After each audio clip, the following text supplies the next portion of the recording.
Um dos atributos naturais e incomunicáveis de Deus é ser infinito. É um dos atributos que somente é dele e somente é para ele. E que ele não compartilhou com nenhuma das suas criaturas. E é sobre essa definição que a gente vai estar falando agora. Ser infinito faz parte da perfeição e do poder de Deus. Deus, ele é infinito em tudo. A parte que Deus é infinito muito parece com a parte da eternidade dele. Mas Deus, ele é infinito em tudo. E tudo que Deus promove, tudo que Deus faz e tudo que Deus é infinitamente sem fim. Deus, ele não tem princípio e Deus, ele não tem fim.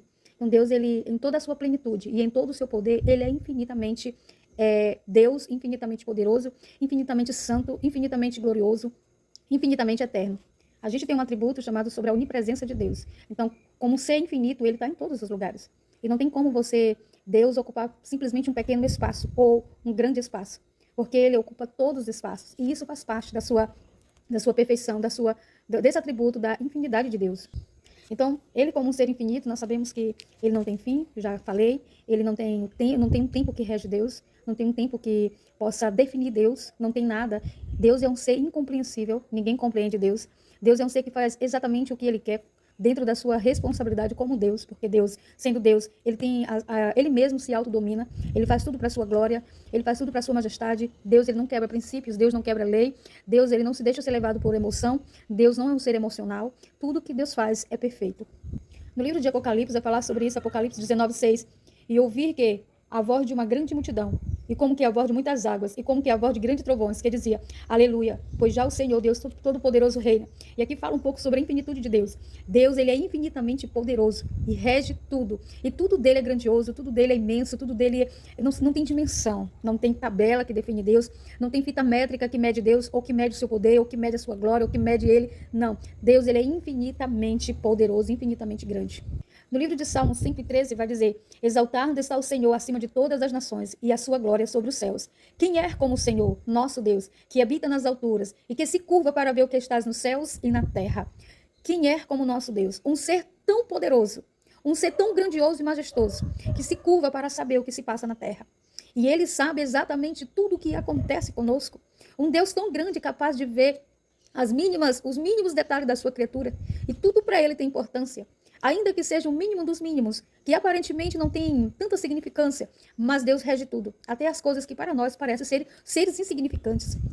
No livro de Isaías, capítulo 40, verso 28, vai dizer, não sabeis, não ouviste que o eterno Deus, o Senhor, o Criador dos fins da terra, nem se cansa, nem se fadiga? É inescrutável o seu entendimento, e isso é uma das grandezas de Deus, e isso é um dos poderes infinitos de Deus. Ele não se cansa, ele não se fadiga, como eu falei outro vídeo, ele não envelhece, não adoece, não sofre de amnésia, não sofre com envelhecimento, ele é santo, ele é espírito, ele é infinito, e está sobre tudo e sobre todos. Então esse é o nosso Deus, Criador dos confins da terra.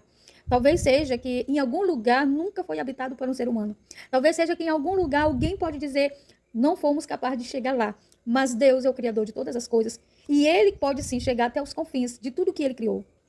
Em 2 Crônicas, capítulo 6, verso 18, vai falar, mas verdadeiramente habitará Deus com os homens na terra, eis que os céus e o céu dos céus não se podem conter, quanto menos esta casa que tenho edificado. Será que tem como um Deus morar com seres humanos dentro de uma casa feita de uma humana? Essa é a pergunta no livro de 2 Crônicas. A gente ouve muito dizer isso, mas Deus, ele não habita em templo feito por mãos humanas. Porque, na verdade, Deus, ele habita dentro de nós. Mas falando um pouco sobre a casa física, sobre o lugar em que o homem constrói para ser aquele lugar consagrado para buscar a Deus, realmente Deus, ele não habita nesses lugares, mas ele se manifesta. Quando os servos do Senhor se juntam para o adorar, para o glorificar, para o exaltar, com certeza a sua glória se manifesta sobre esse lugar. E é por isso que a gente vê testemunho de milagres acontecendo no meio do povo de Deus. Coisas que sobrenaturais, que não tem como você descrever, ou como você significar, ou como você explicar. É milagre. Então Deus, ele não habita, mas ele se manifesta quando os servos dele começam a clamar. Então, ao reino de Deus, ele é manifesto, ele se faz morado em cada um de nós. Por isso que Jesus nos ensinou a oração do Pai Nosso. Venha a nós o teu reino e seja feita a tua vontade. E isso faz parte do poder infinito de Deus. Ele sendo tão grande, tão poderoso, infinitamente grande e poderoso, mas é capaz de trazer o reino dele para dentro de cada um de nós. Basta que nós o aceitamos como nosso Senhor e nos submetemos à sua vontade. Aí sim, a glória de Deus será manifestada em nossa vida. E quando o povo de Deus se reúne em um local para invocar o nome dele, esse Deus que é extremamente infinito, ele se faz presente com a sua manifestação. Então, sim, Deus se manifesta no meio do seu povo. Deus é o Deus do passado, é o Deus do presente, é o Deus do futuro e é o Deus eternamente, em que nós cristãos cremos, em que nós cristãos defendemos, em que nós cristãos nos submetemos a essa fé, a esse crer. Que Deus os abençoe em nome de Jesus.